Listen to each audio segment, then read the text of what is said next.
Hey everyone, it's Chris here. Today I'm going to be talking about the lightweight cooking kit I use when I'm out on the trail.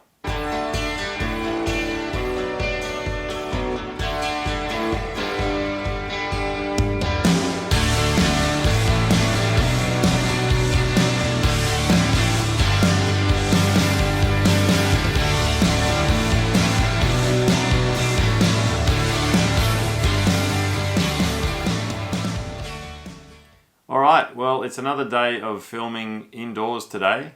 I feel like I've been doing that quite a bit recently.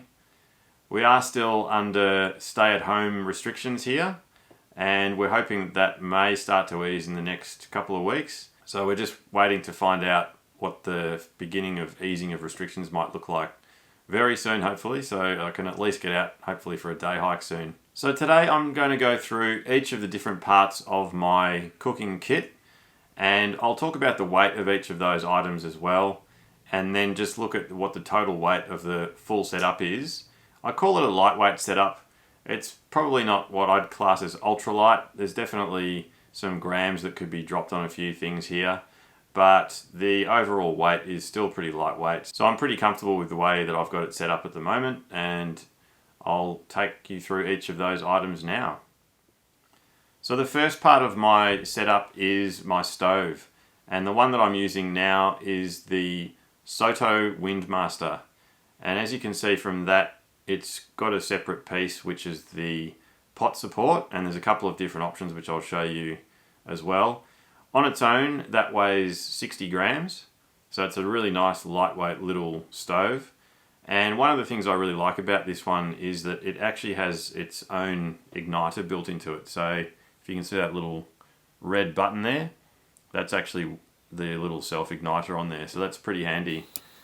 And then the stove actually has a couple of different pot supports, and the one that I use with it pretty much all the time I go hiking is what they call the Triflex pot support, and that just actually folds down pretty small like that, and what it does is just opens up, just clips open there, and pretty easily just feeds onto the pot like that, and there's your, onto the stove I should say, and there's your sort of full stove setup. So with the pot support on there, that weighs a total of 67 grams, so pretty lightweight and easy to set up, and obviously doesn't take up too much weight in the pack. This stove's really good too. It's called a Windmaster, and that's because it can withstand higher winds, and generally you'll find that even in windier conditions you still get this burning pretty well. I still tend to try and protect it from the wind if I can, but it will stand up to windier conditions than other stoves will. The other support that comes with this one is what they call the 4Flex support. Now this is just a bit more chunkier, I guess, to carry around. It's pretty good in terms of how far it actually folds out, but for me it just takes up a little bit too much space. It doesn't fold down as easily and is a little bit heavier. That one on its own weighs 20 grams. So if you're putting that together with the stove, you're looking at a total of 87 grams for the whole setup. The next part of the setup is my pot, and the one that I'm using and have been for about a year is the Keith Titanium 900ml pot. I have talked about this one previously in another video, and it's been a really good little pot actually. It's nice and light. This one in total weighs 121 grams, so it's 93 grams for the actual pot, and then the lid is 28 grams, so pretty lightweight. The 900 gram size is really good. I actually downgraded from a larger pot when I bought this one, and this has been working really well just for boiling water for meals and just actually using it to cook in as well. So been very happy with this. The only couple of things I would say about it, having used it for a little while now, which I would have liked to have had on it, is the handles. They don't actually have any kind of silicone protection on them, so I've actually found a couple of times that I've gone to take the pot off the stove and nearly burnt my fingers because it just heats up a lot. So generally I'll just have my buff close by just so I can use that as a something to wrap around my hand just to pick up the pot. I know that there are other titanium pots that do have those silicone covers on the handles, which just means you can pick it up without potentially burning yourself. So I would have liked to have had that on there. And the other thing about this pot is inside it doesn't actually have any measurements in there, so you can't actually measure exactly how much water that you've put into the pot. However, I do have another bit of my setup which does actually sort of counter that problem, and I'll just talk about that now. So that's the pot. Been very happy with that. The next part of my setup is my mug, and the one that I use is the Sea to Summit X mug. This one weighs 60 grams. It's made of silicone and obviously pops out, so you've got the ability to fold it down flat and pop it out when you're ready to use it. A lot of people say you don't really probably need to carry a mug. A lot of people will just use either one of their water bottles or maybe their pot just for drinking coffee or soup or whatever.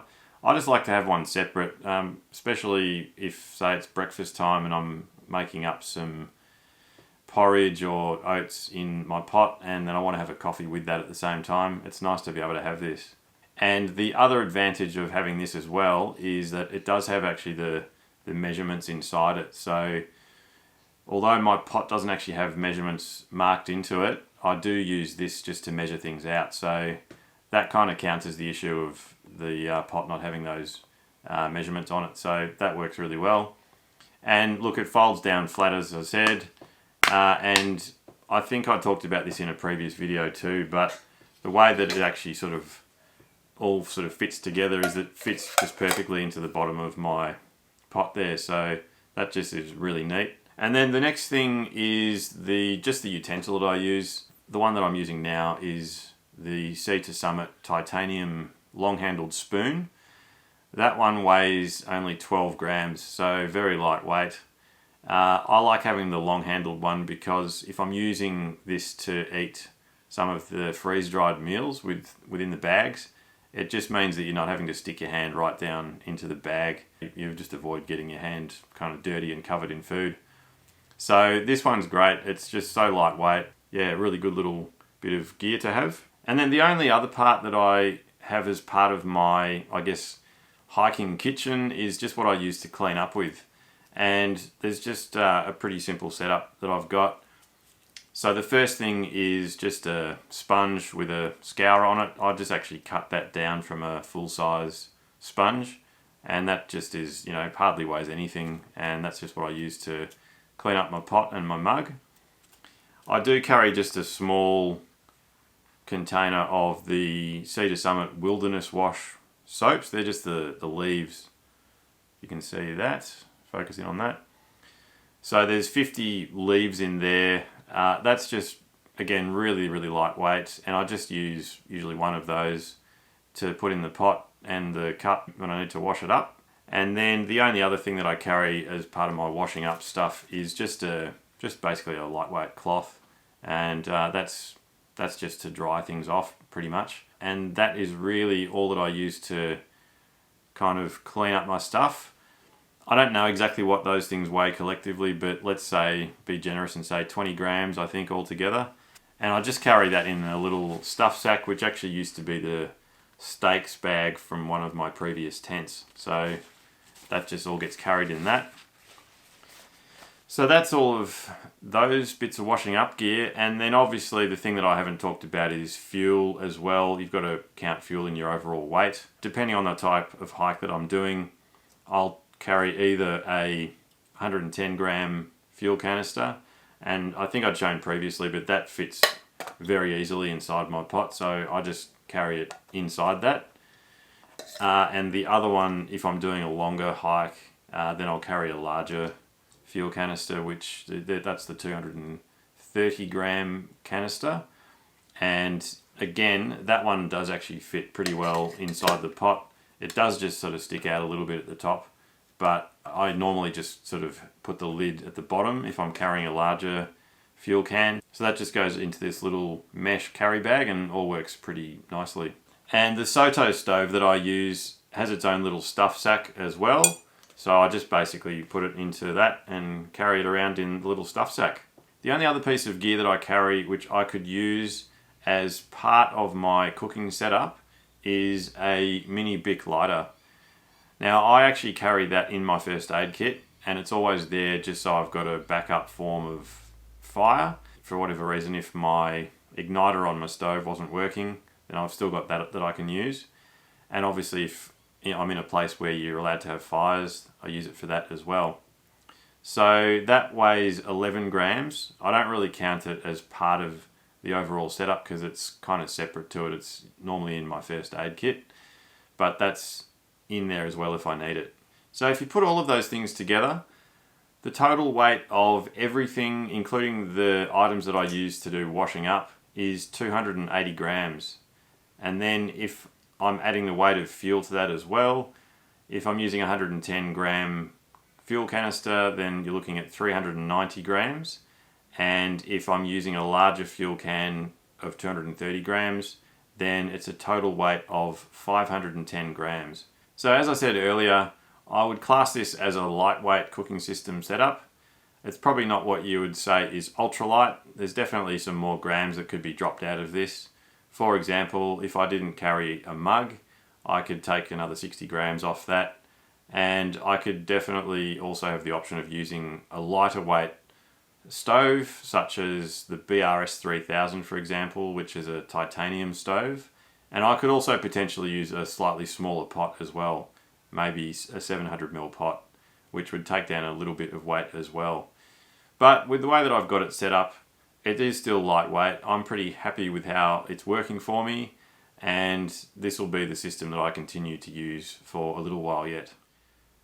So what sort of cooking system do you use when you're out on hikes? And what's the overall weight of your own setup? Leave a comment down below, and if you got anything out of this video, hit the like button. And if you haven't had a chance to subscribe to my channel yet, hit the subscribe button as well. So thanks for watching, and I'll see you out on the trail next time.